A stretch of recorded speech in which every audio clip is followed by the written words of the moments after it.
Le doy la bienvenida a un lunes más de Aprender a Envejecer. Hoy nos toca, por supuesto, a la sección de salud. Muchísimas gracias por estar puntualmente siempre en nuestra transmisión completamente en vivo con los temas más importantes de salud y de interés para las personas adultas mayores. Ya lo saben, este es su espacio y ustedes siempre son nuestros consentidos. Por eso el día de hoy pensamos llevarles a ustedes un tema muy importante y frecuente en las personas adultas mayores, que es qué pasa cuando tienes dificultad para tragar los alimentos, ya sea que vengan sólidos o estén líquidos. Este es un importante problema que hay que aterrizar y conocer por qué está sucediendo, pero sobre todo cuáles son las perspectivas de vida y de tratamiento. Ya saben, les invito a ver una cápsula que nosotros le hemos hecho para usted, en donde le explicamos qué es esta dificultad para tragar y, por supuesto, nos vestimos de gala con un especialista. Vamos a verlas y regresamos juntos.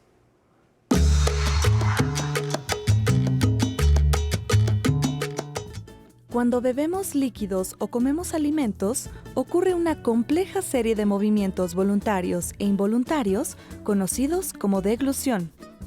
Este proceso tiene la finalidad de trasladar el contenido de la boca al esófago y de allí al estómago para su procesamiento digestivo.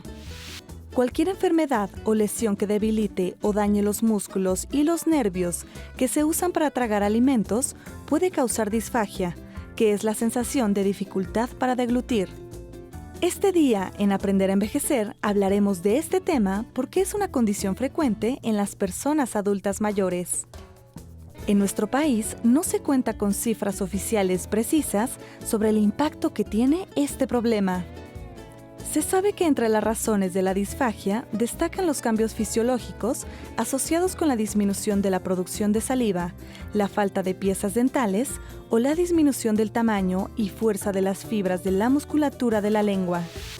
La persona adulta mayor que vive con este padecimiento puede sentir dolor al tragar, sensación de que la comida se atasca en la garganta o el pecho. Pueden presentar escurrimiento de saliva, ronquera u otras alteraciones de la voz. En casos más avanzados, la persona puede tener regreso de la comida mediante un eructo. Entre las recomendaciones para mejorar la masticación y la mecánica de su deglución, se sugiere a los pacientes que mastiquen con calma, cuiden el estado de su dentadura y las prótesis dentales, mejoren la cocción de sus alimentos y eviten consumir comida dura o seca como las tostadas. Otro consejo importante para disminuir la disfagia es que la persona no deje de hidratarse al comer y durante el día. Esto es Aprender a Envejecer. ¡Comenzamos! Y regreso a presentarles esta mañana al doctor Alejandro Aram Chávez Santiago. El doctor es gastroenterólogo y además tiene un máster en neurogastroenterología. Entérese ahorita de qué es eso. El doctor está adscrito al Hospital Regional Licenciado Adolfo López Mateos. Y bueno, pues muchísimas gracias por estar con nosotros. Muy buenos días, Citlali, mucho gusto. Y pues vamos a hablar sobre este tema tan importante, tan trascendental para las personas adultos mayores. Y primero que nada entenderemos el concepto de disfagia, ¿no? Primero por ahí partimos que la disfagia es la dificultad que tiene la persona para deglutir o para tragar, ¿sí? E incluso puede haber anomalías para la deglución. Sabemos que la deglución está dividida en tres partes. Pero antes de eso, dinos, ¿a partir de qué año más o menos o de qué edad las personas adultas mayores empiezan a tener este cambio? Mira, dentro de lo que cabe, los adultos mayores se va sabiendo que poco a poco, conforme van pasando los años, la disminución de la musculatura de la cara, del cuello, incluso del esófago, se va decreciendo. Se sabe bien que es más común después de los 70 años y se ve más todavía después de los 80 años. Y en estas edades, ¿hay alguna enfermedad importante o algunas enfermedades que le condicionen a las personas tener este problema de la musculatura? Sí, de hecho, entre las más importantes son las enfermedades crónico-degenerativas. Una de ellas es la demencia, enfermedad de Parkinson, accidentes cerebrovasculares, o sea, los eventos vasculares cerebrales, los infartos cerebrales que pueden afectar el centro de la deglución principalmente, o centros de control motriz a nivel de la corteza cerebral. Entre otros como la esclerosis lateral amiotrófica, la esclerosis múltiple, miastenia gravis y algunas otras enfermedades de tejido conectivo que también pueden disminuir esta motilidad del tubo digestivo. Entonces, las personas no pueden hacer algo, salvo lo neurológico, para evitar que les dé disfagia. Digamos, no es una condición que sea generalizada para las personas adultas mayores, sino que se asocia a otros problemas como el que estás diciendo. Es correcto. Entonces, se sabe muy bien también que hay un concepto que se le denomina presbifagia, que es esta situación de una persona mayor sin comorbilidades en la cual su deglución se ve más enlentecida. Sin embargo, no significa o no repercute en su salud física del paciente. Las otras sí repercuten considerablemente. ¿Y cómo me doy cuenta que puedo estar aterrizando o pisando el escalón de la presbifagia? Pues primero que nada, los pacientes tienden a tardar más tiempo en masticar, en necesitar mayor cantidad de líquidos para poder tragar el alimento. Pero el concepto, bueno, el consejo que se da es que toda disfagia se debe de estudiar porque es un síntoma, no es una enfermedad. Detrás de ella hay algo que está produciendo este síntoma. Ah, ok. Mira, en la cápsula vimos que había muchas causas y incluso nos hicieron gráfico este tema del reflujo. ¿La disfagia es solamente un tema superior a nivel de estos músculos? ¿O tú como gastroenterólogo en esta experiencia reconoces algunos otros trayectos del tubo digestivo que pudieran favorecer disfagia en las personas mayores? Sí, de hecho, vamos a catalogarlas para que me entiendan que las disfagias se catalogan en dos. Pueden ser mecánicas o funcionales, superiores e inferiores. Esto habla de que hay algo mecánico que está obstruyendo, ya sea lesiones, tumores, algún tipo de incluso lesiones por medicamentos, también se ve mucho en las disfagias. Y las funcionales son trastornos que la estructura está íntegra. Sin embargo, el movimiento del esófago o de alguna estructura superior se ve limitado. Disfagia superior, principalmente a nivel de la faringe, el paso del bolo de la boca a la faringe y al esófago se ve disminuido, o las disfagias bajas cuando hay alguna alteración en la motilidad del esófago o hay un estrechamiento a nivel de la unión entre el esófago y el estómago y principalmente se puede dar por cáncer del cardio, cáncer esofágicos inferiores. O sea, es importantísimo identificar la causa de la disfagia. Así es, porque esto va a repercutir en el tratamiento, el pronóstico y el manejo de cada paciente.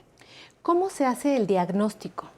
Pues, por supuesto, clínico, sabemos que el paciente viene refiriendo, o los familiares que conviven con el paciente, que ahí está dificultad, pero específicamente hay estudios de imagen o de video, imagen, para poder identificarlos. Primero que nada, es una historia clínica completa, ¿no? El paciente va a llegar con algún tipo de disfagia, ya sea aguda, que esa es la menos frecuente, es cuando se atragantan, el paciente tiene una sensación de cuerpo extraño y tiene que sacarlo. Pero las disfagias que llevan más tiempos, hay que saber si son intermitentes, si son continuas o han sido pues, paulatinamente a sólidos, a líquidos.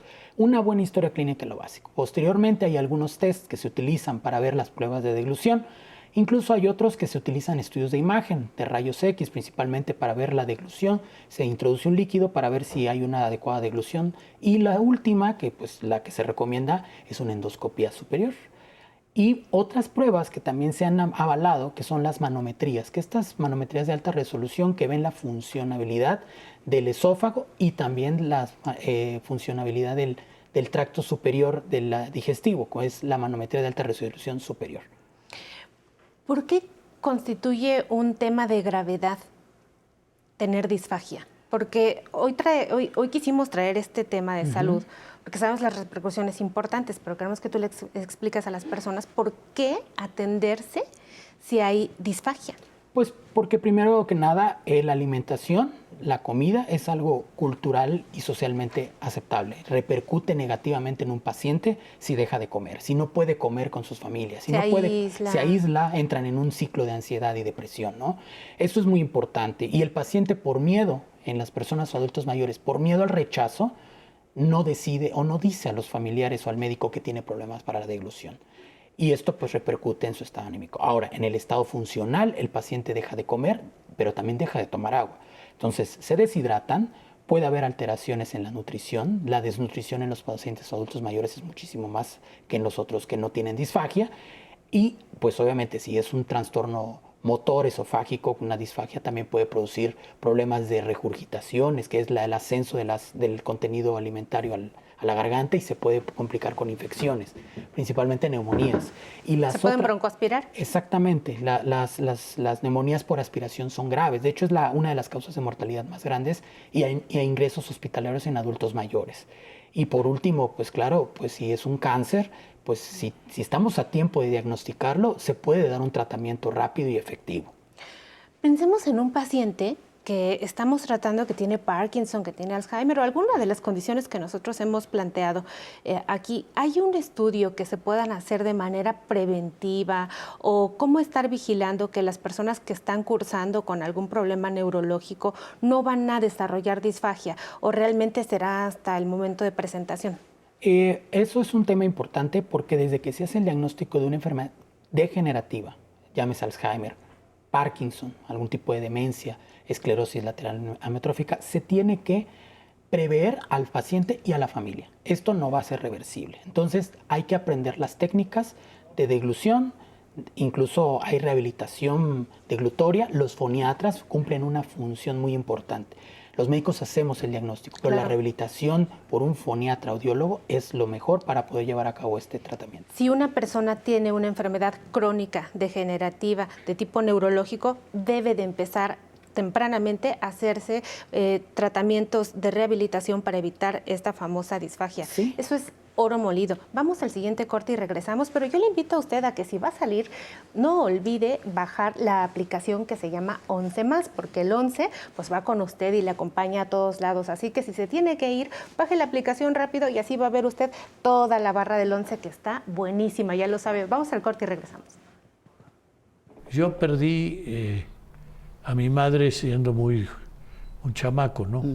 Tendría yo 16, 17 años. Y murió después de una larga agonía de más de 2 años. Y en aquella época el cáncer era incurable y fueron 2 años de dolor muy difíciles. Y entonces, para mí en ese momento, la noticia, en vez de pegarme muy fuerte, sentí un alivio bárbaro. Pero me enseñó de alguna manera a que hay que saber despedirse. Y eso me ayudó mucho para que actualmente pues nos vamos a decir adiós, pero no nos decimos realmente adiós. Siempre están presentes.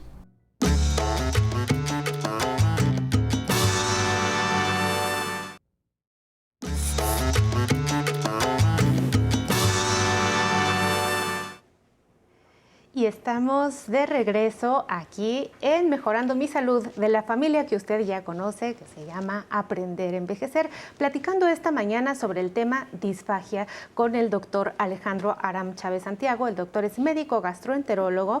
Y mire usted, antes de irnos al corte, platicábamos de una serie de recomendaciones que se pueden hacer para vivir con disfagia. Pero antes, me gustaría que escucháramos a nuestro público, que nos complace con sus preguntas, y regresamos. Soy Lucero Pando, tengo 62 años. ¿Y qué tipo de doctor es el que diagnostica este malestar? ¡Wow! Bueno, muy buena pregunta, Lucero. Buena pregunta. Pues respondiendo a esta, principalmente debería de ser un médico familiar o un médico general. Posteriormente tiene que llevarse el tratamiento, el diagnóstico más ampliado por un especialista. Idealmente un gastroenterólogo. Un gastroenterólogo. Uno lo detecta y de ahí lo refiere. Así es. Se puede hacer todo este protocolo de diagnóstico que nos has propuesto con estudios de imagen, identificar de dónde viene, y ahora sí, zapatero a sus zapatos. A tus zapatos. Y hay pruebas muy fáciles que se pueden hacer en consultorio, cuestionarios para cualquier médico que los tenga a la mano para determinar si el paciente tiene la necesidad de verse por un especialista. Perfecto. Siguiente pregunta. Me llamo Lidia Quesada Pérez, mi edad son 60 años. Si tengo síntomas de disfagia, ¿tengo que licuar mis alimentos? Lidia, qué buena pregunta. Buena pregunta. También lo importante es saber el grado de disfagia, porque hay disfagias a líquidos o a sólidos. Cuando se tienen que licuar los alimentos es porque tenemos que tener la seguridad de la deglución y evitar la broncoaspiración, como bien habíamos hablado anteriormente. No siempre se tienen que licuar, pero sí de preferencia se evitan los alimentos duros y secos. Como vimos en la cápsula de entrada, Sí. voy a aprovechar la atinada pregunta para preguntarte cuáles son las recomendaciones que deberíamos de seguir si no podemos tomar el alimento. Bueno, primero que nada, se tienen tres tipos de consistencias. Está la consistencia líquida, la consistencia tipo pudín y está la otra consistencia más o menos como de jalea. Si no se puede consumir adecuadamente cada una de estas, principalmente los líquidos, que es cuando más el paciente tiene estos problemas de que tose, arquea o tiene dificultad para tragar, se recomienda que sean tipo pudín, ¿sí? O un néctar. Fraccionadas las comidas, más frecuentes pero fraccionadas. En los pacientes mayores se recomienda que estén comiendo en las horas que estén más despiertos, bien sentados, recta la cabeza y porciones muy pequeñas y paso a paso. Es como volver a alimentar a un bebé. ¿Y cómo le hacemos a las personas que dicen, híjole, es que esa consistencia a mí no me gusta? Porque, bueno, somos muy visuales. Sí. Y entonces a veces vemos un plato y decimos, wow, esto se ve súper rico. O de la vista decimos, ay, no, esto no lo puedo comer. Eso es parte de la rehabilitación que hacen los foniatras, principalmente los que tienen que llevar a cabo para decir, bueno, es importante que de la vista nace el amor, es cierto, pero si el paciente no tolera los alimentos en porciones muy grandes, secos, como trozos de carne, pollo, pescado, pavo, se tiene que recomendar los alimentos de este tipo. ¿Por qué? Porque si no, a la larga el problema va a ser para el paciente, va a broncoaspirar y va a tener problemas de neumonía. Es lo único que se les ofrece. También hay otras técnicas que si el paciente puede beber agua durante los bocados, lo puede hacer. Porciones pequeñitas de agua, de agua y de agua. Y otro importante, si el paciente también le cuesta deglutir o pasar el alimento, formar bien el bolo, puede inclinar o hacer su cabeza hacia atrás para que pase bien, como muchas a veces se hace para tomar las pastillas. Y sobre todo, si me permites, Alejandro, yo creo que la disfagia marca un punto de corte y le permite a las personas decir, hey, hay que aceptar que esto está cambiando y hay una nueva realidad, porque muchas veces esta renuencia de estar con el familiar, no me lo voy a comer porque no quiere, pues genera un poco más de conflicto y le limita a usted que esté sano. Hay que comer diferente y hay que comer, pues encontrarle el sabor a la vida que al final uno mismo se lo da, ¿no? Así Y es una es. forma también de estarse comunicando desde el amor con los familiares. Así es. Platicábamos también antes del corte Sí. justo de estos ejercicios que las personas que nos ven pueden estar haciendo en casa para que puedan lidiar con la disfagia. ¿Nos los puedes compartir? Sí, principalmente las recomendaciones más importantes es que el paciente debe de hacer comidas más fraccionadas, que esté más despierto el paciente, que evite comidas que le generen problemas de náuseas o vómitos o inclusive que tengan esta sensación de agruras o acidez. Eso también es muy importante. Otro punto es que el paciente cuando coma eleve lo que decía el mentón, mastique bien, que esté masticando frecuentemente para que la bolita que se haga dentro de la boca sea más consistente, adecuada salivación y prácticamente son esos ejercicios que puedan hacer en casa. Los demás, hay otros tipos de ejercicios que se hacen en clínicas especializadas para la deglución, como la electroestimulación, con unos aparatitos eléctricos se colocan en la garganta para estimular la deglución, pero esto solamente se hace en centros especializados. Es un área muy peligrosa para que usted que esté en casa Sí, no vaya a querer... Nada de eso, eso no se hace en casa. Inclusive hay unos médicos que pueden decir, llévate este aparato a tu casa. Es Eso no correcto. se hace. ¿Sí? Es en centros especializados para la deglución. Entonces, el tratamiento de la disfagia involucra pues esta serie de medidas higiénico-dietéticas Así es. de las que hemos estado hablando, involucra la rehabilitación física, la electroestimulación, cada vez nos damos cuenta que somos seres eléctricos y que todo funciona a través de sustancias químicas y electricidad, y otra de las partes diagnósticas, que corresponden al tratamiento. Mire, hay varios tratamientos, ¿no? Se ha visto también que evitar la progresión de la enfermedad neurológica influye mucho. Cuidar también a los pacientes que tienen problemas cardiovasculares también mejoran algunos tipos de disfagia. Las placas de ateroma colesterol en la aorta, en los pacientes mayores, puede generar disfagia. Entonces, ese es otro punto del tratamiento. Las personas que tienen lesiones a nivel de las vértebras cervicales, que se llaman osteofitos, que son como pequeñas protuberancias de hueso, también pegan con el esófago y impiden la adecuada deglución. Estos pues son tratamientos que no tienen nada que ver con lo gastrointestinal, pero sí tienen mucho que ver con el problema metabólico. Diabetes mellitus tiene que estar controlada también en un paciente diabético. Ahora, cuando ya se diagnostica una enfermedad que sí está produciendo la disfagia, llámese estructural, mecánica, funcional, hay tratamientos desde medicamentos, tratamientos endoscópicos y tratamientos incluso hasta de cirugías para poder revertir este daño. Implantes de prótesis, etcétera. Depende de la causa que esté generando, pero justo celebro mucho y agradezco este enfoque tan integral.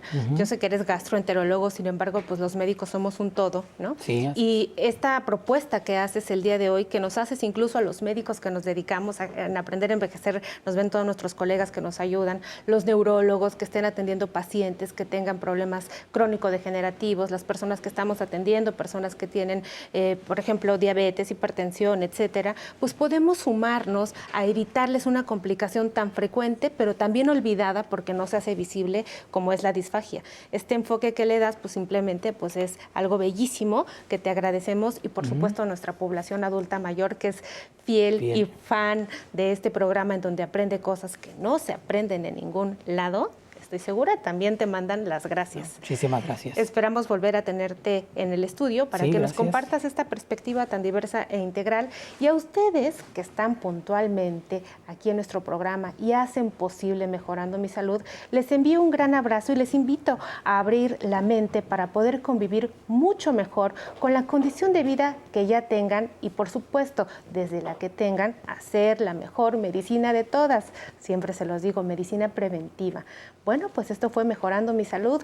Los dejo todavía en manos de nuestra bellísima Tatiana Sierra, que le atendió a usted en las redes sociales y los espero aquí la próxima semana. Gracias por estar con nosotros en este inicio de semana. Los invitamos a que nos visiten en nuestro blog aprenderenvejecer.tv. Allí encontrarán información de sus secciones favoritas. Podrán conocer los temas abordados en nuestros programas dominicales y contactarnos si quieren venir a bailar. Vamos a leer algunos de los mensajes que nos están compartiendo en la transmisión en vivo a través de Facebook Live. Como Mabel Ruiz, buenísimo, es la primera vez que lo veo, quisiera verlo siempre. Muy bien. Lalito, buenos días, como cada lunes estoy aquí viendo a mi doctora favorita. Francisco Hernández, gracias doctora Citlali. Adriana Latorre, gracias por compartir desde Argentina, Mar de Plata. Dolores Mesa, gracias doctor Alejandro Chávez por sus comentarios. Marta Guadalupe Arena Ross, gracias, excelente tema.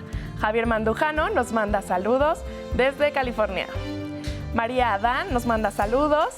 Araceli Verona Piña, hola, saludos a la doctora Citlali, gracias por el tema de hoy, es muy interesante e importante. Ofelia Acevedo Velázquez, buenos días, bien y de buenas, felicidades y muchos éxitos. Más gracias, excelente tema. Y pues muchas gracias por sus mensajes. Visiten la aplicación 11 Más para que puedan disfrutar de todo el contenido que el 11 tiene para ustedes. Los invitamos a que se unan a nuestra transmisión de mañana. La abogada Nancy Rivero y un especialista invitado platicarán sobre nuestro derecho a la privacidad e intimidad. No se lo pueden perder. Ahora vamos a bailar porque estos son Habana Son Cuba con amor verdadero. Hasta mañana.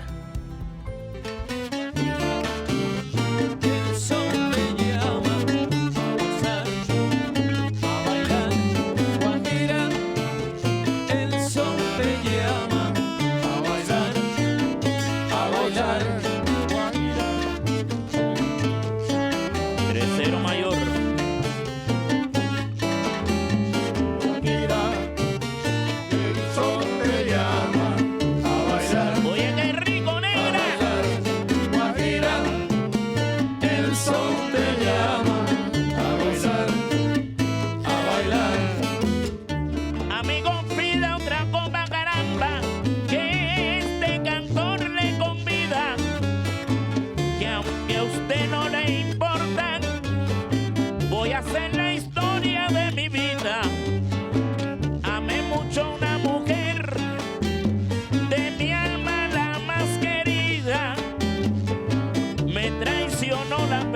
vida, caramba. Qué ingrato y mal proceder.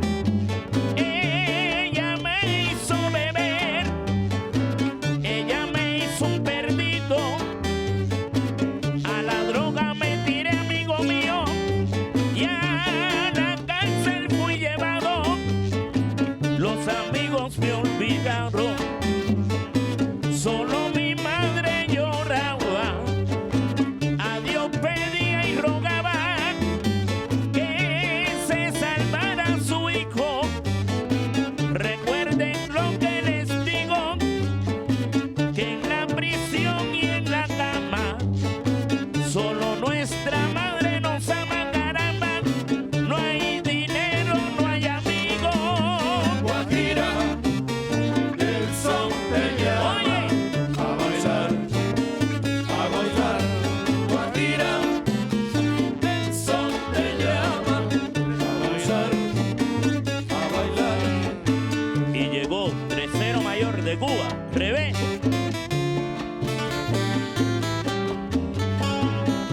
Ponle sabor, muchachos, hierro.